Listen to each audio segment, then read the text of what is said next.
कसे, बसणार कुठे, पण मंडपाशिवाय संमेलन, आजकाल आपण पाहतो की कोटी कोटी रुपये केवळ मंडपाचा खर्च असतो आणि ह्या नैसर्गिक मंडपामध्ये संमेलन घ्यायचं हे थोडंसं माझ्यावर टेन्शन आणणारी गोष्ट होती, माझ्यावर दडपण आलं होतं. कारण या ठिकाणी माणसं बसणार कुठे, त्यांना खडे टोचणार. आता सगळेच जण राष्ट्रपाल सारखे काही दगडावर बसू शकत नाही, कुठे कुठे बसणार. आता महिला वर्ग आहे तर गोंडबोरे सर आणि सर्व लोक मला म्हणाले तुम्ही काही काळजी करू नका, आम्ही त्याला बसवण्याची व्यवस्था ही आमची आहे. कोणी कितीही मोठा असला आणि उभा असला की त्याला कसं बसवायचं हे आम्ही चांगलं जाणतो. आता हे मी नोटीसमध्ये उल्लेख करत नाही, पण त्यामुळे तुम्ही निर्धास्त राहा असं त्यांनी मला सांगायचं. तर अशी बांधावरची संमेलनं जागोजागी व्हावीत, आपण त्याची सुरुवात करूया, हीच ती बेसिक संकल्पना. आणि त्याचा मागचा एक उद्देश असा आहे की मुळात आपण माणूस हा निसर्गाचाच एक भाग आहे. आपण सर्व जाणतो की आपण निसर्गातूनच निर्माण झालेलो आहोत, निसर्गाचाच एक भाग आहे. कल्पना करा, आपण एका वाळवंटामध्ये आहोत, खाण्यापिण्याच्या सगळ्या सोयी आहेत, आराम करण्याची सोय आहे, फक्त वाळवंट आहे, आजूबाजूला हिरवळ नाही, झाडं नाहीत, नदी नाही, आजूबाजूला कोणी माणूस नाही, पक्षी नाही, कुठलाही प्राणी नाही. आपल्या खाण्यापिण्याची व्यवस्था केलेली आहे, झोपण्याची व्यवस्था आहे, पण अवतीभोवती कोणीही नाही. अशा वाळवंटामध्ये आपण राहू शकतो का? नक्कीच राहू शकत नाही. कारण माणूस हा शेवटी या आजूबाजूच्या निसर्गाशी जोडलेला आहे. यातून आपली निर्मिती आहे, त्यातूनच आपल्याला सगळं आपलं जोडून घेणं आहे, आपलं जगणं आहे.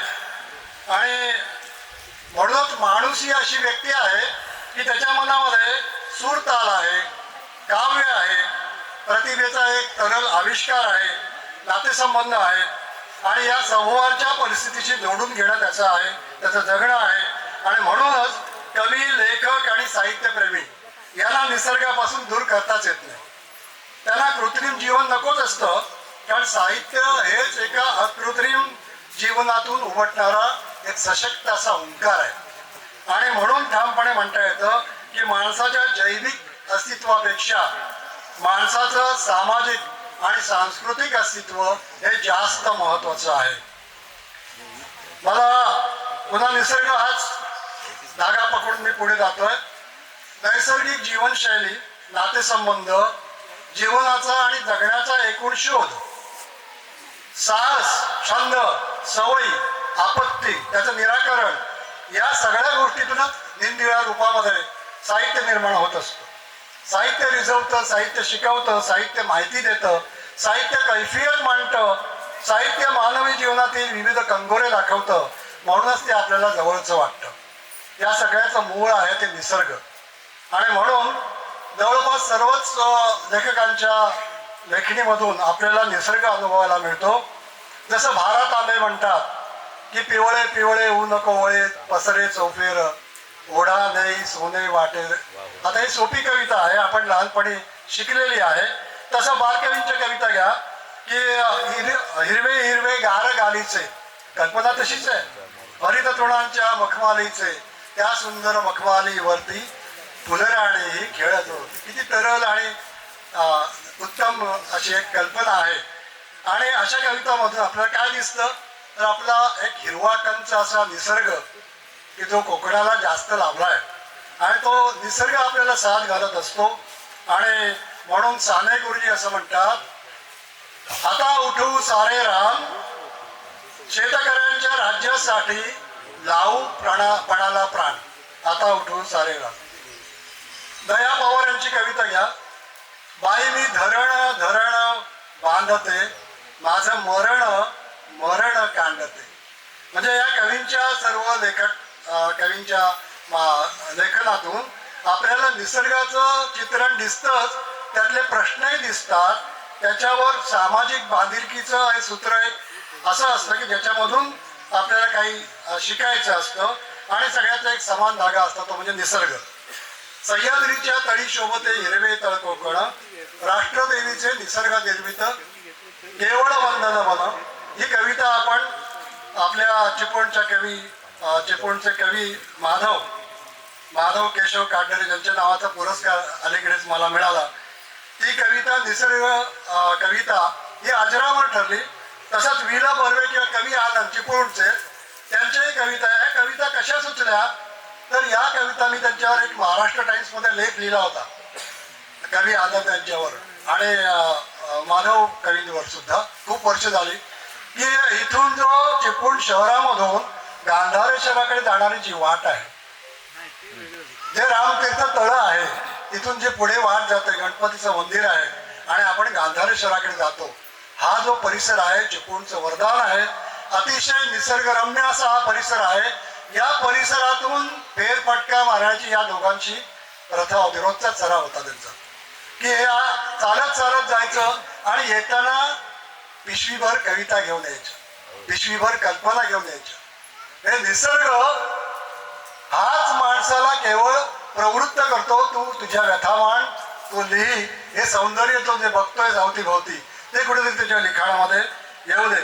एका साप्ताहिकानं मला, मोठा साप्ताहिक आहे महाराष्ट्रामधलं, आणि त्यांनी मला एक लेख लिहायला सांगितला होता निसर्ग आणि अध्यात्म.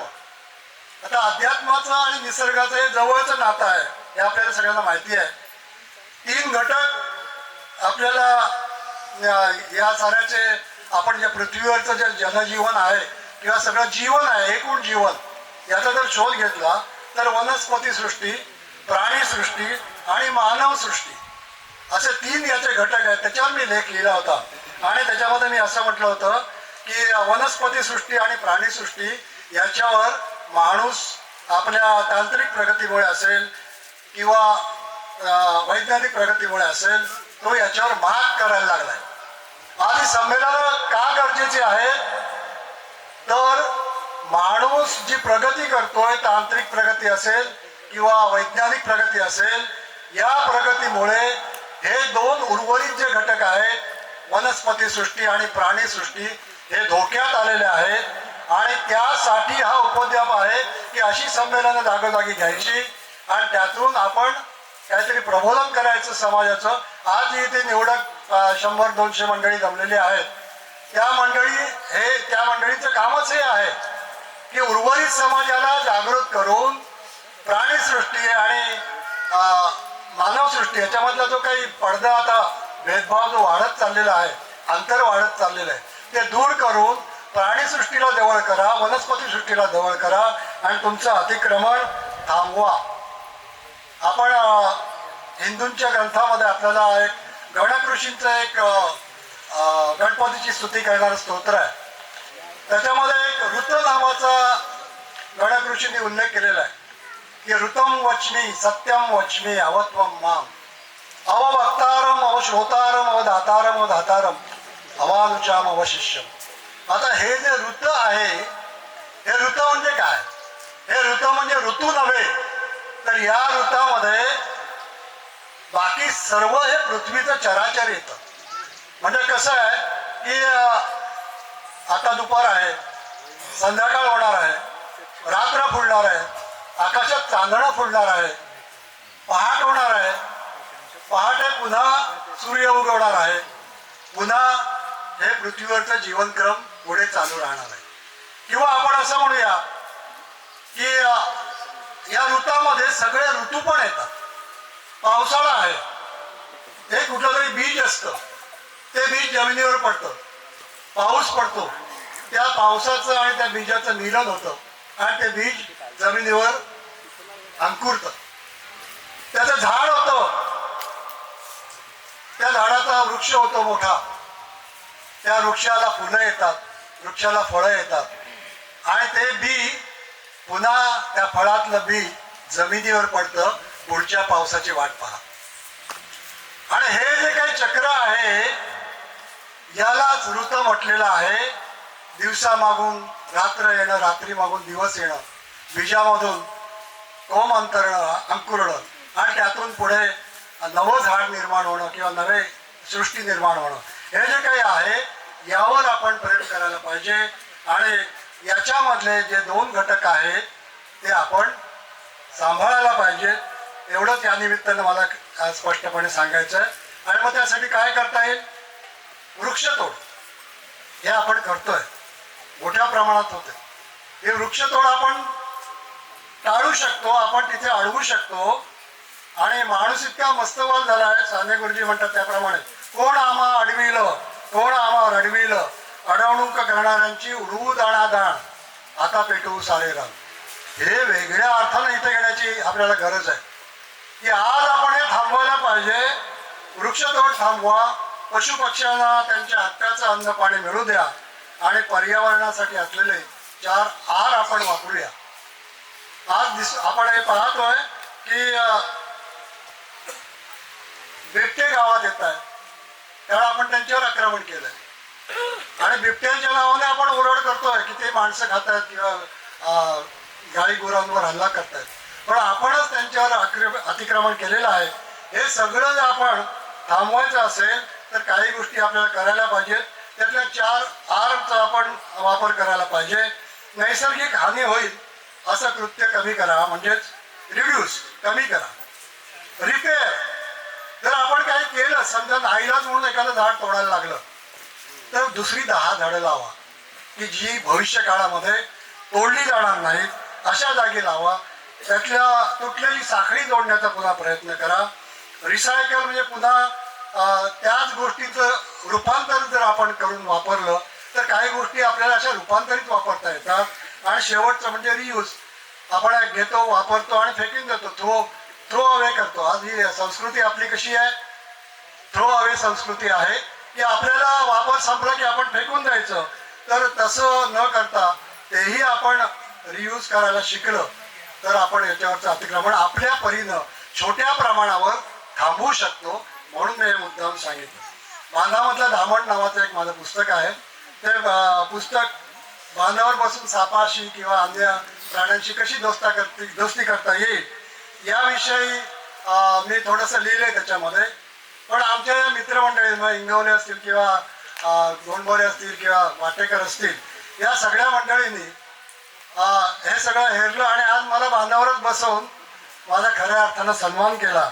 आणि जाता जाता एकच सांगावंसं वाटतं की किंवा महाराष्ट्रातल्या तमाम कवी लेखकांना मी आवाहन करू इच्छितो की थांबवा आता हे निसर्गावरचं आक्रमण. आपापल्या परीनं आपण कामाला लागूया आणि निसर्गाशी प्रामाणिक राहूया. 1963 साली मोर राष्ट्रीय पक्षी जाहीर झाला. महाराष्ट्राचा पक्षी म्हणून आता अलीकडेच ग्रीन पिजन किंवा हरियाल ज्याला आपण म्हणतो ते जाहीर झालं. किंवा फुलपाखरू ब्लू मॉर्मॉन हे आपण जाहीर केलेलं आहे. सरकारने यासाठी प्रयत्न चालवलेले आहेत. आपण त्यासाठी मनापासून हातभार लावणं हे गरजेचं आहे. मी पुन्हा एकदा सगळ्यांचा उल्लेख करत नाही, माझ्या मित्रमंडळींचा. मला इथे एकाच व्यक्तीचा उल्लेख करावासा वाटतो, ते म्हणजे काय निशिकांत तथा नाना जोशी, की ज्यांनी आम्हाला या मार्गाने चालायची प्रेरणा दिली आणि आम्ही चालत चालत कुठला तरी छोटासा का होईना एक टप्पा गाठलाय. त्यांचं मी स्मरण शेवटी करू इच्छितो आणि माझी छोटी एक कविता ऐकवून माझ्या भाषणाचा समारोप करतो. कुठे गेले ते सारे मोर, कुठे गेले ते सारे मोर. आता आपल्याला मोर हा कृत्रिम इथे आणायला लागला, पण इथे आमच्या या बागेमध्ये भरपूर मोर होते, आता फक्त काही शिल्लक आहेत. कुठे गेले ते सारे मोर त्या डोंगर टेकडीवरचे, कुठे गेले ते सारे मोर त्या डोंगर टेकडीवरचे. तो एकटा फक्त मुकणा मोर इतस्तता भटकतो आहे, आर्त साथ घालतो आहे. तो फक्त एकटाच मुकणा मोर आर्त साथ घालीत फिरतो आहे, इतस्तता भटकतो आहे या उजाड टेकडीवर वेड्यासारखा. बाकीच्यांचं काय झालं? बाकीच्यांचं काय झालं? कुठे गेले ते सारे मोर? 4-5 मोरांच्या टोळ्या होत्या, 4-5 मोरांच्या टोळ्या होत्या. कुठे गेले ते सारे मोर? त्या डोंगर तोडण्याचं कंत्राट घेणाऱ्यालाच ठाऊक. त्या डोंगर तोडण्याचं कंत्राट घेणाऱ्यालाच हे ठाऊक. 4-5 मोरांच्या टोळ्या होत्या. कधी कधी 4-2 भेकरही आडवी यायची, कधी रानडुकरही आडवी यायची या लाल रानवाटांवर. पण आमच्या या डोंगराला दोहो बाजूला उंदीर लागले. आता हा डोंगर हा प्रातिनिधिक घेतलेला आहे, सगळीकडे डोंगर तोड सुरू आहे.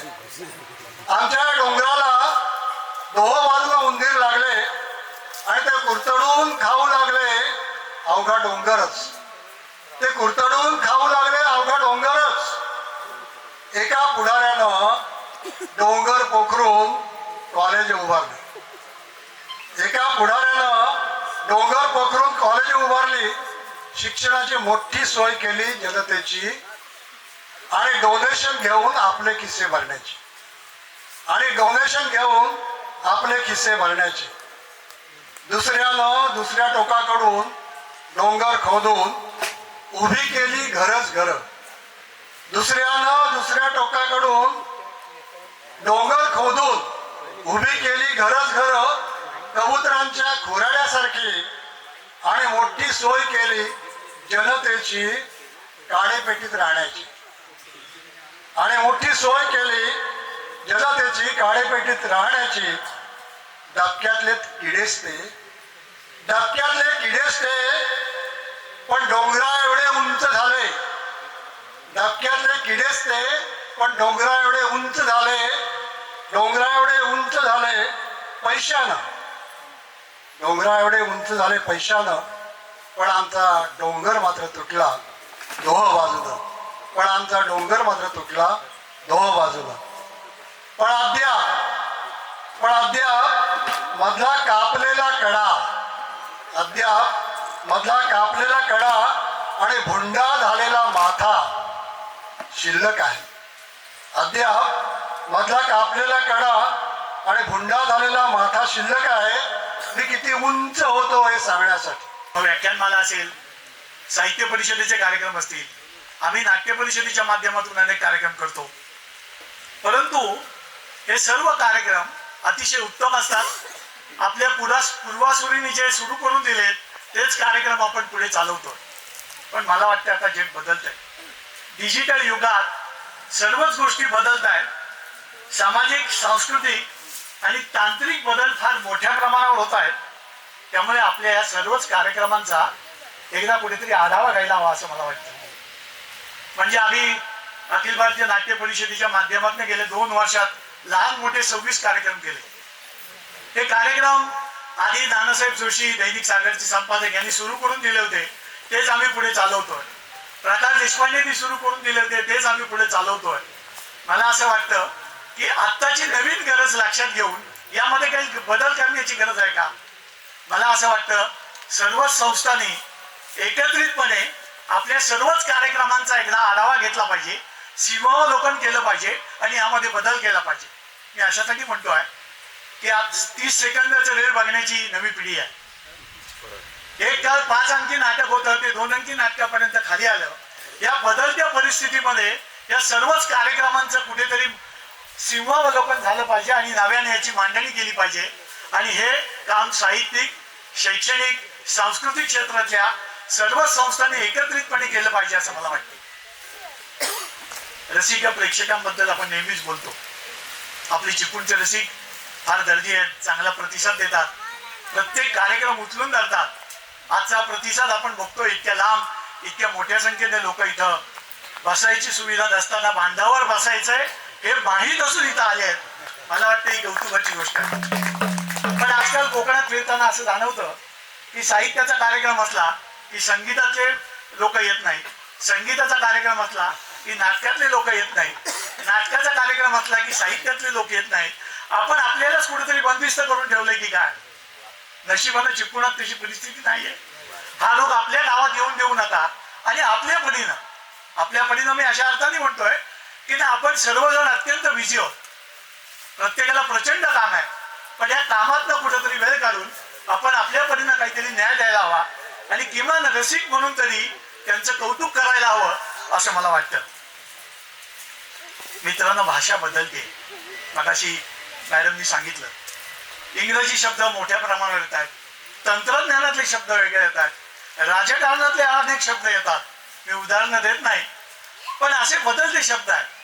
आता ही बदलणारी भाषा माझ्या पिढीची भाषा नाहीये, पण म्हणून ही भाषा चुकीची आहे का? तर नाही. ती भाषा चुकीची आहे असं म्हणणे इतके आपण दुरावलेलं नाही. ही भाषा सुद्धा आपल्याला समजून घ्यावी लागेल आणि गरजेप्रमाणे ती आत्मसात करावी लागेल, कारण ती भाषा बदलती आहे म्हणजे भाषा जिवंत आहे. ती जिवंत असल्याचं लक्षण आहे.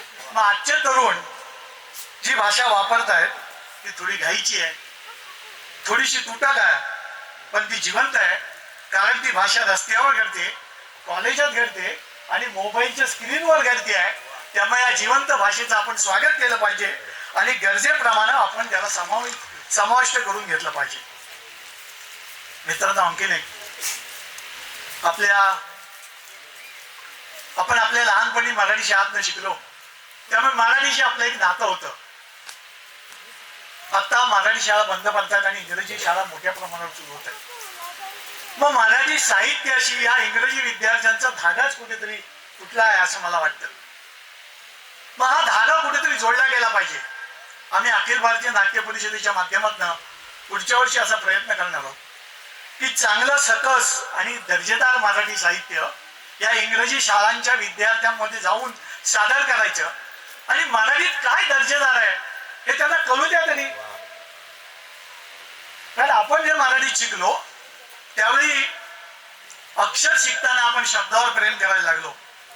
कथा, कविता, नाटक हे आपल्या अभ्यासाचे विषय नव्हते, तर ते आपल्या जगण्याचा भाग होते.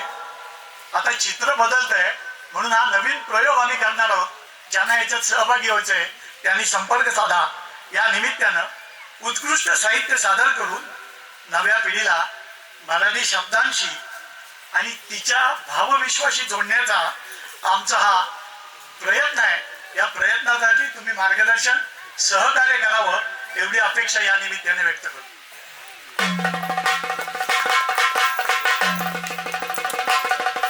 चिपळूण सांस्कृतिक जाणीवांचं एक स्पंदन बनलेलं आहे. इथल्या माणसाला कविता, नाटक, साहित्य, संगीत, नृत्य याविषयी नुसता रस नाही, तर खोल आस्था आहे.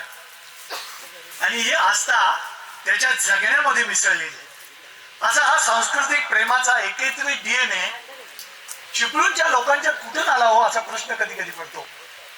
पण नंतर हळूच लक्षात येतं, वाशिष्ठी नदीच्या वाहत्या पाण्यातून हा DNA येतो, चिपळूणाच्या मातीच्या श्वासातून हा DNA येतो, ग्रामदेवता बैलीच्या जागृत श्रद्धेतून हा DNA येतो आणि महेंद्रगिरी पर्वतावर ध्यानस्थ बसलेल्या परशुरामांच्या आशीर्वादातून हा DNA येतो. मित्रांनो, आपला चिपळूणकरांना सांस्कृतिक वारशाचं एक अदृश्य, एक ठाम आणि एक जिवंत बळ मिळालेलं आहे.